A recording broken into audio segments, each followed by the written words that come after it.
The chairperson of the Africana Studies Department at Tennessee State University. And of course, Dr. AAl-Hadid, before we had our short commercial break, we were talking about the racial configurations, I guess, in Brazil. But let's allow you to continue that discussion to not only talk about South America, but to bring in some information relative to North America and make the comparisons and et cetera that you'd like to make.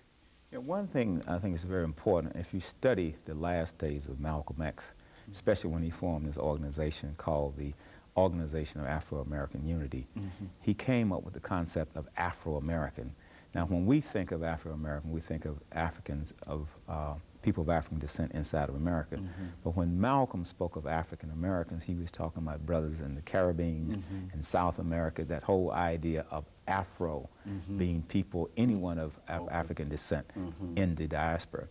And so the thing that we have to recognize here inside the United States, that we have Africans from all parts of the world. We have Africans in this country from Jamaica, from Trinidad, from Nigeria, from Ghana. And this configuration inside of America almost is a microcosm of the African world. So we have a microcosm of the African continent, and we also have a microcosm of the African world. And one of the big problems that we struggle with in the field of Africana studies is to get people of African descent talking to each other in spite of who they were colonized by. A lot of times, because our brothers are from the Spanish-speaking part of the world, they might be Puerto Ricans, or they might be of some other group that speaks Spanish, or from Mexico or Panama, then we don't tend to identify them because we see them as being different.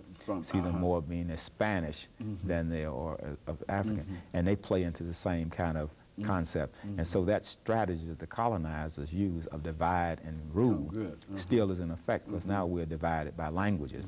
And that's one of the main reasons we put a strong emphasis on our majors learning a European language other than English, so that when we go to places such as Martinique, where they speak French, our students can communicate. Or if we go to Senegal, they can communicate beyond the barrier of the English language.